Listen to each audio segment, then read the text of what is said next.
அவங்ககிட்டயே கேட்குறோம், இந்த ஆட்சியில் எவ்வளோ பலசரக்கு ஆச்சு செலவாச்சு, இந்த இந்த திமுக ஆட்சியில் விடியா திமுக ஆட்சியில் எவ்வளவு பலசரக்கு எவ்வளோ செலவாகுது, அண்ணா திமுக ஆட்சியில் பால் எவ்வளவு பயன்படுத்துனீங்க, இப்போ அதுக்கு எவ்வளோ செலவாச்சு, இப்போ எவ்வளோ செலவாகுது, எல்லாத்தையும் ஒப்பீடு போட்டு பார்த்ததில் நம்ம பார்த்த குடும்பத்துக்கு ஒரு மாதத்துக்கு 16,000 சராசரி 16,000 விலை ஏற்றம் வந்திருக்கு. இப்போ வருஷம் 5 ஆண்டுகளை வந்து 10 லட்ச ரூபா ஓடிடுச்சு, 10 லட்ச ரூபா வரைக்கும் கூடிடுச்சு.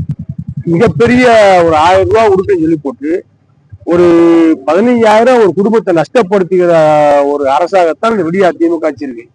இதை சொல்வதற்கு அதை அந்த அந்த சம்பந்தப்பட்ட குடும்பத்தாரிடத்திலே அவருடைய வாக்குமூலப்படியே நாங்கள் கணக்கு போட்டு பார்த்து அவருக்கு முன்னாடி கணக்கு போட்டு காட்டணும், உங்களுக்கு முன்னாடி கணக்கு போட்டு காட்டணும். 16,000 மாசம் அவர்களுக்கு பட்ஜெட்ல அதிகம் வருது இந்த ஆட்சியில. ஆக இந்த ஆட்சி வேண்டுமா? அந்த பில்லே இன்னைக்கு சாட்சியா நிற்குது. இது யாரு நாங்களாம் எழுதல, அவங்க சொன்னதுதான். 5 லிட்டர் பெட்ரோல் வருது, அன்னைக்கு பெட்ரோல் 5 லிட்டர் டீசல், 5 லிட்டர் பால், அது மாதிரி அரிசி 30 கிலோ அரிசி, 20 கிலோ அரிசி, 50 கிலோ அரிசி, இப்படி சொல்றத ஊரை நம்ம இது பண்ணி கரெக்டா போட்டு பார்க்க போல இன்னைக்கு இவ்வளவு ஒவ்வொரு வீட்டுக்கும் ஒரு சில வீட்டுல 16,000 வருது, ஒரு சில வீட்டுல 20,000 வருது. மாசம் டபுள் மடங்கு செலவினம் கூடுறதுனால ஒவ்வொரு மக்களும் ஒவ்வொரு வீட்டினுடைய குடும்ப பெண்களும் தனிப்பட்ட முறையில் இந்த விடியா திமுக ஆட்சியால் பாதிக்கப்பட்டிருக்கிறார்கள். இதை மக்களுக்கு விளக்குகின்ற போராட்டமாகத்தான் எங்களது மாவட்ட தகவல் தொழில்நுட்ப பிரிவு இந்த முறையை கையாண்டு மக்களிடத்திலே ஒரு விழிப்புணர்ச்சி ஏற்படுத்தி வருகிறோம். இதன் வாயிலாக தெரிகின்ற உண்மை என்னவென்றால், திமுக ஆட்சியால் ஒவ்வொரு நடுத்தர மக்களும் தனிப்பட்ட முறையில் மாதாந்திர செலவினங்கள் அதிகமாகி கூடுதல் செலவினங்களை செலவழித்து பாதிக்கப்பட்டிருக்கின்றது. ஆண்டுக்கு பல லட்சம் ரூபாய் செலவாகிறத நேரடியாக பார்க்கின்ற பொழுது அவர்கள் ஐயோ என்று சொல்கின்ற சூழ்நிலையை பார்க்கின்றோம். ஆகவே இந்த ஆட்சி தேவையா என்பதை மக்கள் முடிவெடுத்திருக்கிறார்கள். அண்ணா திமுக ஆட்சி வேண்டும், எடப்பாடியார் முதலமைச்சராக வர வேண்டும். நல்ல ஆட்சி, மக்களை கஷ்டங்களை அறிந்த ஆட்சி, கஷ்டங்களை போக்குகின்ற ஆட்சி, விலைவாசிகளை ஏற்றாத ஆட்சி, விலைவாசிகள் ஏற்றாமல் மக்களுக்கான திட்டங்களை அறிமுகப்படுத்தி செயல்படுத்துகின்ற ஆட்சி எடப்பாடி ஆட்சி, அம்மாவுடைய ஆட்சி வர வேண்டும் என்று விரும்புகிறார்கள். அதனுடைய விளக்கமான ஒரு விழிப்புணர்ச்சி பிரச்சாரம் தான் இந்த பிரச்சாரம். எடப்பாடி பழனிசாமி வந்து என்ன சொல்லியிருக்காங்கன்னா, கரூருக்கு வந்து 41 பேர் உயிரிழந்தவர் வந்து விஜய் நேரடியா போய் பார்க்கல அப்படின்னு சொல்லியிருக்காரு. அதுக்கு வந்து செங்கோட்டையன் என்ன பதில் சொல்லியிருக்காருன்னா, தூத்துக்குடி சம்பவத்துல கூட 13 பேரை சுட்டு கொண்டாங்க, அப்ப எடப்பாடி முதல்வராக இருந்த எடப்பாடி போய் நேரடியா பார்க்கல, அப்ப இவருக்கு சொல்றதுக்கெல்லாம் தகுதி இல்லை அப்படின்ற மாதிரி டிபிஎஸ் விமர்சனம் பண்ணியிருக்காரு. அதாவது அங்கே நடந்த ஒரு போராட்டம், அங்கே நடந்த போராட்டத்தினுடைய மிகப்பெரிய ஒரு பிரச்சனை இல்லாமல் இருக்க மாவட்ட ஆட்சித்தலைவர் அலுவலகம் அரசு அலுவலை காப்பதற்காக காவல்துறை அப்போது இருந்த காவல்துறை எடுத்த முடிவு. ஆனால் இங்கே அப்பாவி பொதுமக்கள், அப்பாவி எதையும் அறியாத பொதுமக்கள் விஜயை பார்க்க வேண்டும் என்ற எண்ணத்தோடு வந்திருக்கிறார்கள். அவர்கள் உயிரை வந்திருக்கிறார்கள். அதற்கும் இதற்கு முடிச்சு போடுவது என்பது அது நகைப்புக்குரியது. யாரும் ஏற்றுக்கொள்ள மாட்டார். இது இறந்த 41 உயிர்களை கேலி பேசுவதை போல, கிண்டல் செய்வதை போல, அந்த உயிர்களுக்கு அனுதாபம் தெரிவிக்காமல் அதற்கு பரிகாரம் தேடாமல் அதை எள்ளி நகையாடுவது போல பதில் சொல்வது என்பது தாவேகா கட்சிக்கு அழகல்ல.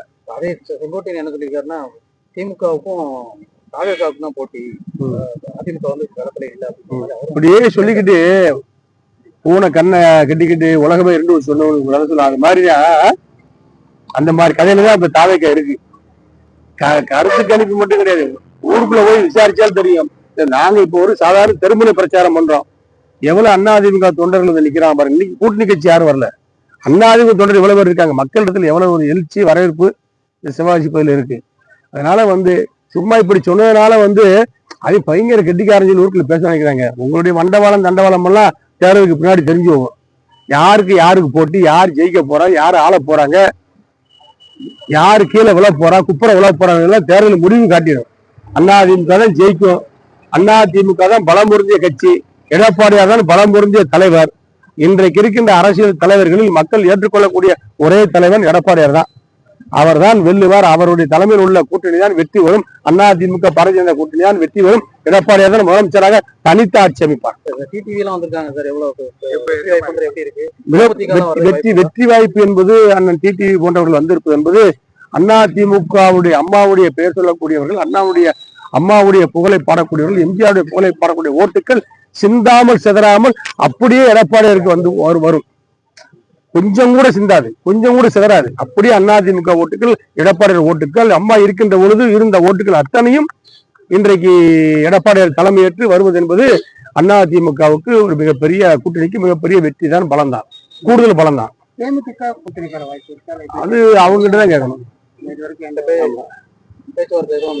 அதெல்லாம் ஒண்ணு எனக்கு தெரிய நடந்த மாதிரி தெரியல. அவங்க எங்க பேசுறாங்கன்னு தெரியாது, என்ன பண்றாங்கன்னு தெரியாது, ஏன்னா அதிமுகவுடன் கூட்டணி சேர வேண்டும், திமுகவை ஆட்சியை விட்டு விரட்ட வேண்டும் என்பதுதான் கேப்டன் விஜயகாந்தனுடைய கொள்கை, கோரிக்கை. அதற்காகத்தான் தேசிய திராவிட முற்போக்கு கழகத்தை அவர் ஆரம்பித்தார். அதை தெரிந்துதான் அவர்கள் முடிவெடுப்பார்கள் என்று நான் எண்ணுகிறேன். ஆனால் எந்த முடிவு எடுத்தாலும் அவர்கள் எடுக்கிற முடிவுதான். அதிமுக என்பது, எடப்பாடியார் என்பது கூட்டணிக்காக யாருடைய வீட்டு வாசலும் தட்டக்கூடியவர் அல்ல. எடப்பாடியாரே பலமாக இருக்கிறார். அவரோடு வந்திருக்கின்ற கூட்டணிகள் பலத்தின் மேல் பலம் சேர்த்திருக்கிறது. ஆக இன்னும் பல பேர் வந்தால் ஏற்றுக்கொள்வதற்கு எடப்பாடி தயாராக இருக்கிறார். அதற்காக யாரிடத்திலும் போய் படிப்பிச்சை கேட்கக்கூடிய அளவில் அதிமுக பலவீனமாக இல்லை. விஜய் கூட கூட்டணி சேர்ற கட்சிகள் இருக்கா?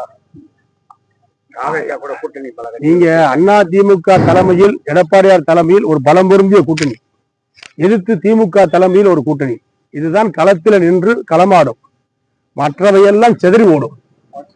காங்கிரசுக்கும் திமுகவுக்கும் கடுமையான மதுரை எம்எல்ஏ கோ தளபதி என்ன சொல்லியிருக்காருன்னா, காங்கிரசுக்கு ஒரு தொகுதிக்கு 3000-4000 ஓட்டு கூட கிடையாது, அவங்களுக்குலாம் அவங்க கேட்கிற தொகுதியெல்லாம் கொடுக்க கூடாது, சீட்டு கொடுக்க கூடாதுன்னு சொல்லி பேசியிருக்காரு. மாணிக்கத்தாகவும் அதுக்கு எதிர்வினையாற்றிருக்காரு. ஒரு கருத்து யாரு அதிமுக தலைமையில் ஆட்சி இருக்கும், அதிமுக தனிப்பெரும்பான்மை பெற்று எடப்பாடியார் தலைமையில் அதிமுக ஆட்சி இருக்கும். அதேபோல் திமுக கட்சியை பொறுத்த மட்டும் எனக்கு தெரிந்த அளவில் ஆட்சியில் பங்கு எல்லாம் யாருக்கும் கொடுத்து அவர்கள் கூட்டணி அமைக்க மாட்டார்கள். அதிமுக எப்படியோ அந்த வழியைத்தான் திமுகவும் கையாளும். என்ன சின்ன சின்ன கட்சியெல்லாம் கூட்டு சேர்க்கறதுனால பெரிய பலமான கட்சின்னு நினைச்சுக்கிறது தவறான ஒரு பிற்போக்கு. அதனால அதிமுக ஒரு பலமான இயக்கம், திமுக அது ஒரு பலமான இயக்கமாக உருவாகி இருக்கின்ற இயக்கம். அண்ணா உருவாக்கிய அண்ணா திமுக அதிமுக உருவானது. அதை திமுகவும் நடைமுறைப்படுத்தி வருகிறார்கள். ஆகவே இந்த இருபெரும் இயக்கங்கள் தான் களத்தில் நின்று போராடக்கூடியது, களமாடக்கூடியது. இது இவர்களோடு சேரக்கூடியவர்களெல்லாம் ஆட்சியில் பங்கு என்னால்தான் நான் வெற்றி பெற்று சொல்வதெல்லாம் கேலிக்குரியது, விளையாட்டுக்குரியதுதான். இந்த தேர்தலை பொறுத்த மட்டில் 2026 நடக்க போற பொது தேர்தலை பொறுத்த மட்டில் எடப்பாடியாருக்கும் ஸ்டாலினுக்கும் நடக்கின்ற தேர்தல். இதுல வெல்லப்போவது எடப்பாடியார், திமுக விழப்போகிறது, ஸ்டாலின் அடுத்த இடத்துக்கு வரப்போகிறார். இதுதான் நடக்க போகிற உண்மை. இதை தாண்டி எங்களால் தான் வெற்றி என்று கூட்டணி முடிவெடுக்காமல் இன்னும் 5 மாதம் கழிச்சு கூட முடிவெடுக்கலாம். சில பேர் 5-6 மாதம் கழிச்சு கூட முடிவெடுத்து சொல்லலாம். அதை பற்றிலாம் கவலை கிடையாது. ஏன்னா யானை மேல உட்காந்து போனவனே நான் தான் ராஜான்னு சில பேர் சொல்லுவாங்க. ஏன்னா யானை துதுக்கிட்டு லேசா அடி தட்டி பிடிச்சுன்னா போறவங்க தெரியாம சில பேர் போயிடுவாங்க. அதனால கூட்டணியை பொறுத்த மட்டில் எடப்பாடியார் எடுக்கின்ற முடிவு தான் இறுதி முடிவு. எங்கள் இயக்கத்தை பொறுத்த மட்டில், எங்கள் கூட்டணியை பொறுத்த மட்டில் எடப்பாடியார் ஒரு அற்புதமான கூட்டணி என்பது தங்களை மேலும் மேலும் பலப்படுத்திக் கொள்வதற்கு தானே ஒழிய நாங்கள் பலகீனமானவர்கள் அல்ல.